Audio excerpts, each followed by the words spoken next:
Mr. Speaker, ladies and gentlemen, disappointment is when expectation doesn't meet reality, and even more than disappointment, in many instances when people are too trusting under the name of being naive or saying ignorance is bliss, people get wrecked by the worst forms of human identity when bad people who have the means, motivation, and capacity because of the money they have, the influence they hold, or they're just rotten to the core, shitty individuals. This is where bad things like pedophilia, grooming, financial scams, people who are there to gaslight you, and even like what we see in current day, systemic and intergenerational mass stealing of graft and corruption where politics and society degenerates into a frickin' circus. This debate is about what lens we should have in terms of looking at people, and given that this is a compare the world's motion, on our comparative, people are able to look at it through more scrutiny when we look at security and self-preservation against other people as being cautious in order to be able to have your guard up and protect yourself against all of these bad things from happening. Their side might say, oh bro, you're so negative, toxic, jaded, nihilistic. We don't care. We think that the most vulnerable people, like those who are not educated or maybe even children in their formative years, or people who have the most to lose because they live on a paycheck to paycheck kind of existence, are the most people who are likely wrecked by all of the bad things from happening. A few key points of framing, other responses, and positive material will be integrated. Firstly, what do we mean by dominant norm?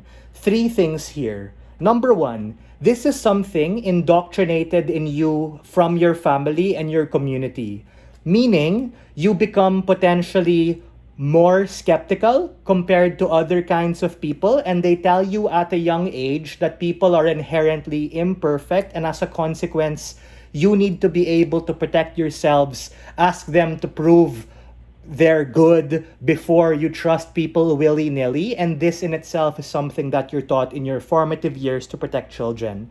Number two, this is also something that's reinforced into your adolescence in schools and other institutions where you're potentially taught that there are other people because of their own selfish interests that might try to take advantage of you, which is why before you make a friend, before you go with this person somewhere, before you make a deal with someone, before you trust people, you need to be able to have your guard up in order to protect yourself, especially at a point in which, yeah, you might know about the world already, but when you have money, like you're a young professional, you become more predisposed to a lot of these financial scams and people trying to work you to the bone without necessarily giving you fair wages and stuff like that.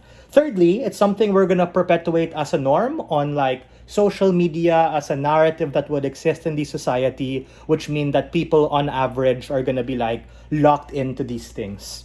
On our comparative, two things essentially happen. One, you become more skeptical of people in authority.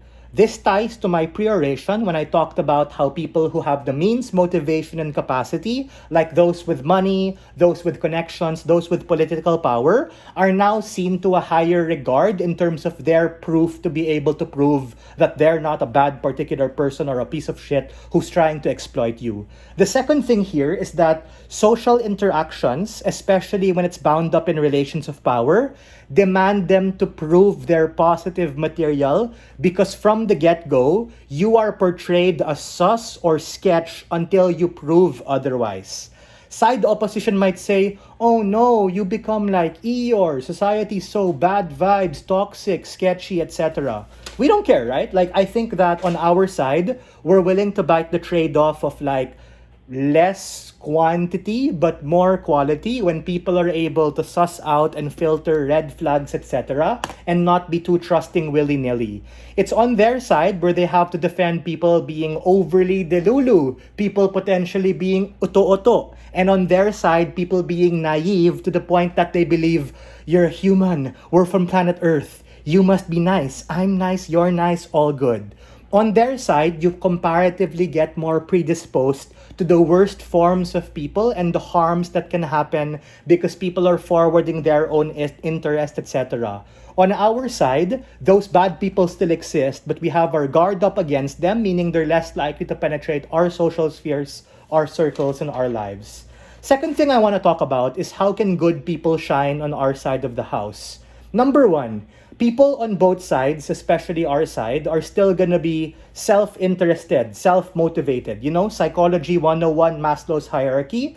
People are still going to be able to interact and fulfill their own needs. That in itself is an incentive for them to be able to do it when there's a higher burden of proof as opposed on their side where you trust willy-nilly and get wrecked because of those other people's desire for self-preservation. Number two, we live in a social world and game theory still exists, right? Meaning constantly people are gonna try to want to one-up each other, meaning who doesn't want an advantage. But at least we're gonna be aware of that intention versus trusting willy-nilly and potentially getting harmed by those people who think that they know more than you. They think that they can take advantage. Meaning, on our side, we have a higher burden of proof for interaction, meaning similar to debate land, right? Instead of necessarily trusting and biting the case of what the other side might say, you need to be able to forward your positive material. You have to be able to impact, you have to weigh, you have to do analysis, as opposed on their side where you bite these frames equally.